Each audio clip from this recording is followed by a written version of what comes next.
So let me ask you this, Abby. Then, like, I feel like, were you before going into this job, were you already kind of passionate about real estate, or No, I always kind of it interested me, but I never had yeah, done much research on it. yeah, Like I hit a light bulb, and I was like, you know what? Like, yeah, I see myself doing this. Like, really easy. I got excited into it, and I gotcha, never was passionate. What I had known about real estate was being a real estate agent.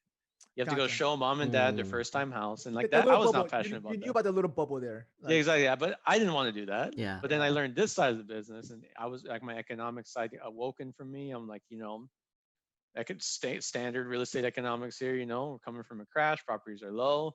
There's an upswing, we're making money in between. yeah, I picked up the concepts really quickly. Yeah. And then again, I ended up at a company where people were a little bit less savvy to a certain extent, which allowed me to accelerate a little bit quicker.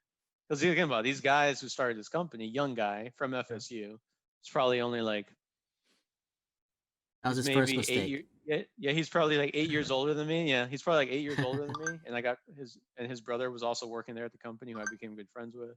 Yeah. Like these guys, they recruit like hustler people.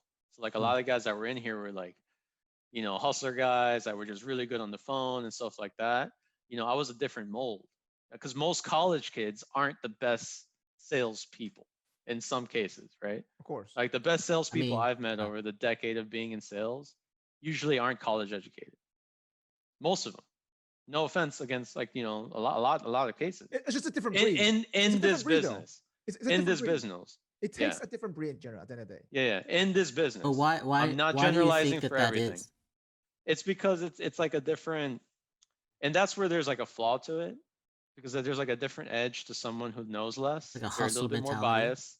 Yeah, they're a little bit biased. They don't follow Uh, everything to the T, which then like kind of opens their horizon to taking more risk, I And they see. become right? more they As become more you creative too, though. They become more exactly, creative. as you know more, you essentially take less risk because you know more. I You see. know, I that's see why what you're saying, though. like salespeople, like that's why there's like the whole car salesperson thing. People hate car salesmen because they're so aggressive and tact Right. because all they care about is like closing that deal, right? Yeah. Gotcha. But at the end of the day, people are more educated now and they're turned off by heavy aggressive sales tactics, right? So in a lot of cases, like you know that model or that character is fading away with more professionally educated people who are in as consumers in the business to a higher extent. But generally speaking, early level stages of sales, like somebody with just a little bit more grit and less of a bias compass, a little bit less of analysis by paralysis by analysis situation going on, Yeah. Uh-huh. they genuinely can be a better salesperson because there's less roadblocks to them mentally of like what they can and cannot do.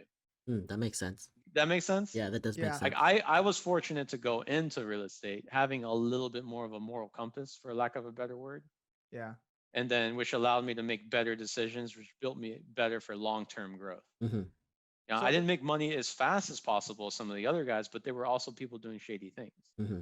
which is where me and the owner really got along in this company because he always wanted to grow it in a healthy fashion because wholesale has a negative stigma in the open market. that's true. Mm, Because when you're buying and selling real estate, you're buying houses cash for cheap from distressed people, Yep. ripping them off, selling them to investors for cash. it's true. Yep. That's essentially the gist of it. We wanted to stray away from that stigma. Well, but that's That the means image, like right? Well, that's where me and that's him the vibe. image. Yeah, that's where me and him vibe. Like there's a lot of guys that I've met through over the years that got in this business and they did it the wrong way and they made money fast. But I see them now, they're struggling. Mm. I took the slower approach Yeah. Because there's no to long it, term. built a actual healthy organization Hmm. where now we're at a stable point and we still have a brand.